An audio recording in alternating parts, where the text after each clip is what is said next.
Now, our final input is just around the digital competence review, and I'd just like to invite Marion Allison from the CLD Standards Council to do an input. And again, this is part of the investment when it came to the digital CLD fund at the start of the year, to look at how digital fits within the CLD competences for the Standards Council. And a lot of work was done with the staff from the CLD Standards Council on how this would be rolled out, and a lot of information was gathered as such. So can I pass to yourself, Marion, if that's all right? Yes, Jamie, thank you. Hello, everybody. For those of you that don't know me, I'm Marion Allison, and I am the Director of the CLD Standards Council.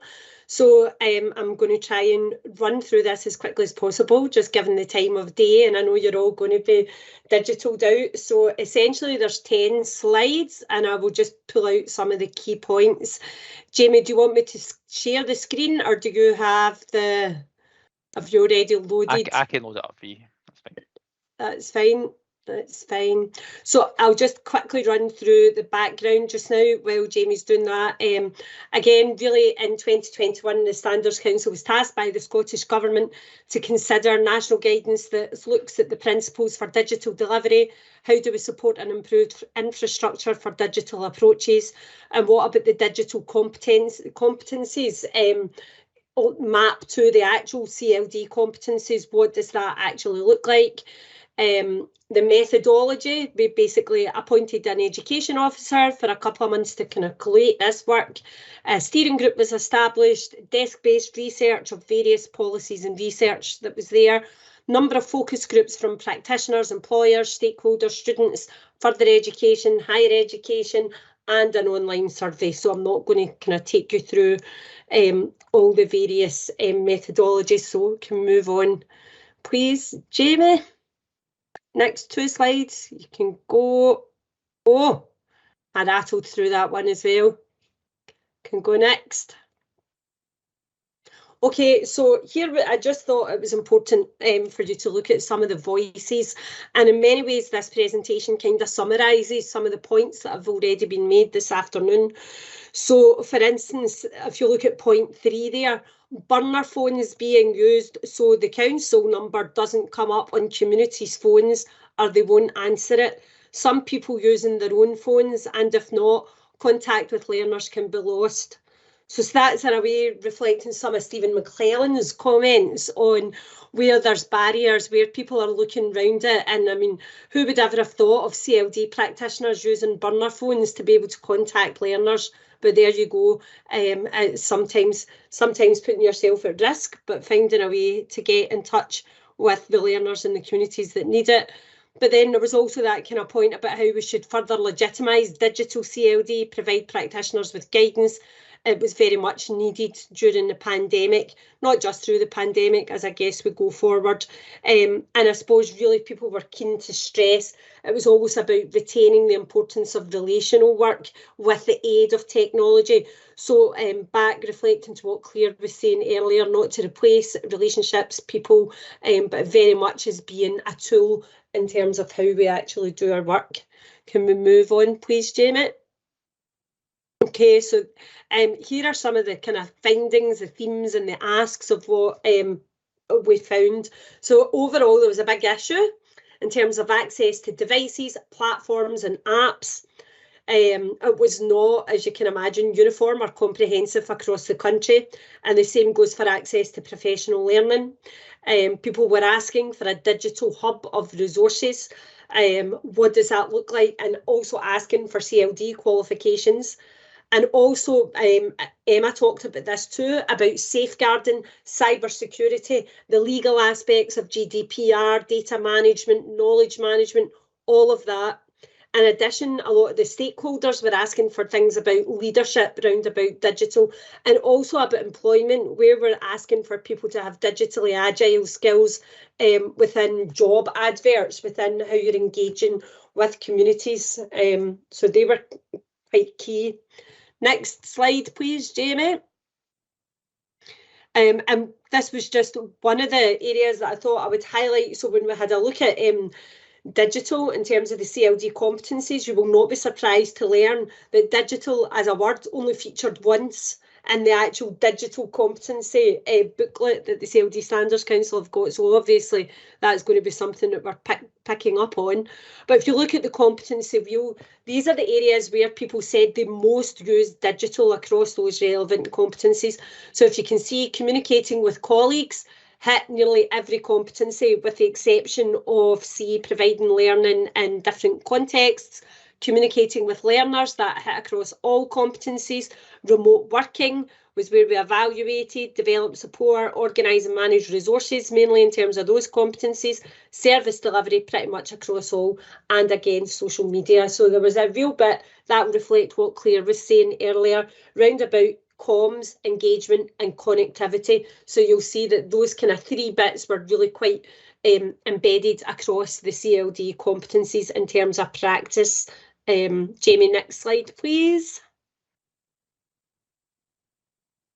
Most frighteningly, it was really notable that in terms of digital practice, respondents indicated that they were least au fait with assistive technology. That's where people really weren't as confident or as competent as they felt that they could be. So that's obviously got a key ask for inclusion for different learners, and making sure that that ask is there.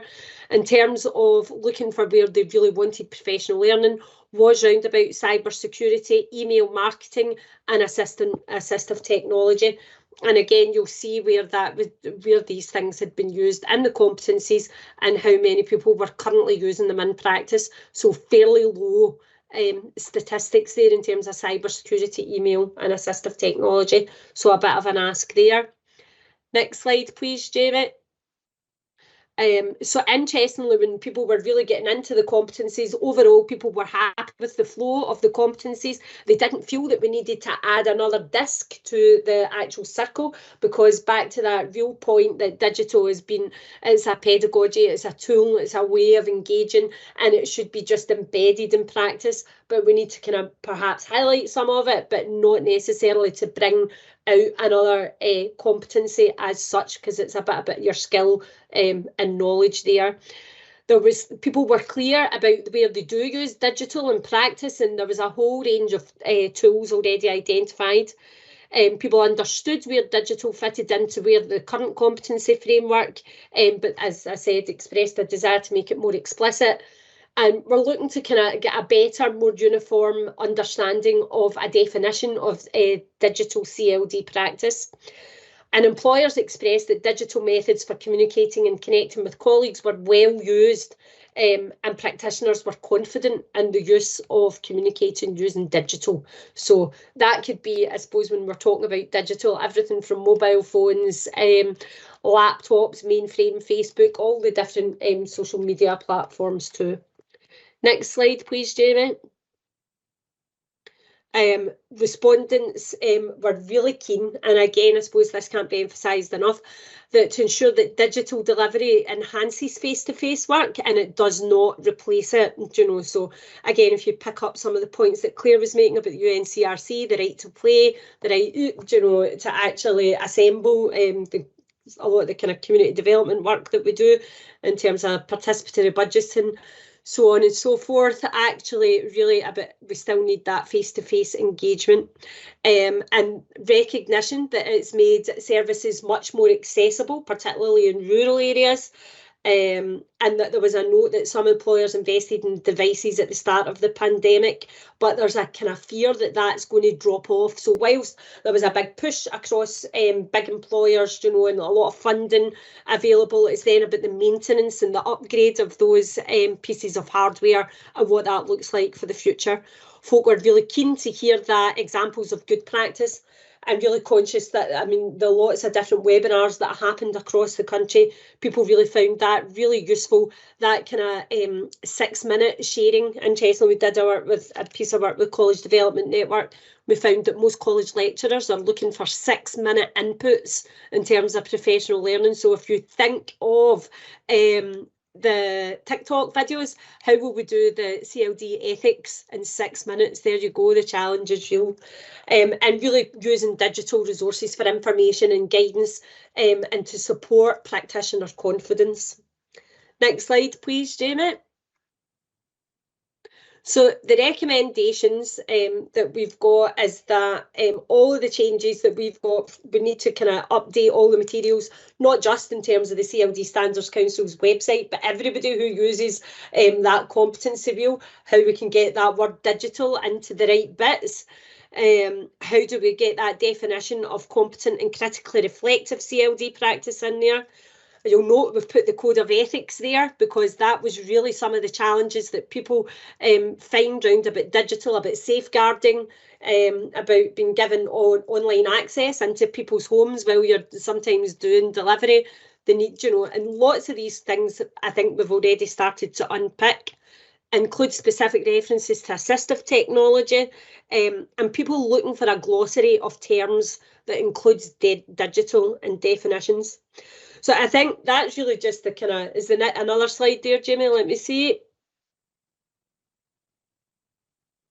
Yep, leadership, just as what Alan was talking about there, recognising that comes from the top down. How do we break digital barriers down? How do we engage with organisations such as COSLA to kind of help that flow of information between organisations, firewalls, etc.? How do we make that a bit better but still maintaining security? Workforce strategy, you know, so does this hit into a wider CLD competence review? What about training? Because conscious that there is still a bit of that knowledge and understanding. So actually keyboard skills, when we spoke to students, a lot of them can use digital, but actually they can't type, and that would be really helpful to learn, you know, keyboard skills, how to type, that kind of stuff was still coming back. Basic knowledge of computers, basic knowledge of the language and, for instance, what size these things are, processors. You can tell my digital knowledge is really high. Professional learning for the workforce across access to devices, access to mobile phones. And really it was about developing the meta skills, you know, being able to analyse information through digital, gather information through digital, code of ethics being up front and central, knowledge management. And it's about having the skills and confidence, not necessarily to know every single platform that's out there, but to know what different platforms, if they come across you, that you're not scared to press the buttons and go, well, actually, a Menti is more appropriate in this, or actually a Padlet's more important in that, and having those discussions face to face where people can share their good practice. And also for mental health and well-being, really good examples of connectivity where people had, you know, digital for fun, not just in the youth work sector, dare I say, arts and cooking classes and all sorts of different things happening online where really that mental health and well-being for CLD practitioners. So that was pretty much all of this hitting into Industry 4.0 and Skills Development Scotland's bid for meta skills. So lots of things in there. Think that's me now, Jamie. Think that's the last slide. Check. Yeah. So, as I said, really kind of quick overview. And I'm really meant to be Kirsty Gemmell because she did all the work here. So, sorry if I've missed a bit. I'm not quite as good as Kirsty, but just thought I'd share some of those points today. So happy to take any questions or not. Thanks very much, Marion. I think it sums up all the kind of findings, and I was involved in some of those discussions with Kirsty, especially some of the member meetups in regards to the kind of different points of view. And I think the things that resonate quite strongly is the different digital approaches people need to do their job, which is quite frightening in some ways, like you say. So any ways in which we can make that more embedded and remove those barriers, and I think that's kind of the key message of today. How to remove those barriers is really important. I think, Jamie, just to say the challenge that practitioners were saying is that often communities and young people are ahead of where they're at. So, for instance, you know, engaging through Snapchat, TikTok, you know, all of these things, WhatsApp, even, these are really disruptive ground up as they should be. But yet, as organisations, not just as local authorities, but even voluntary organisations, practitioners, we need to be in that. We need to be in that space. In terms of being able to, so that was a really strong message too, where it can sometimes be a bit disruptive and creative, how we can do that safely. Absolutely agree. And I think that'll just sum us up nicely.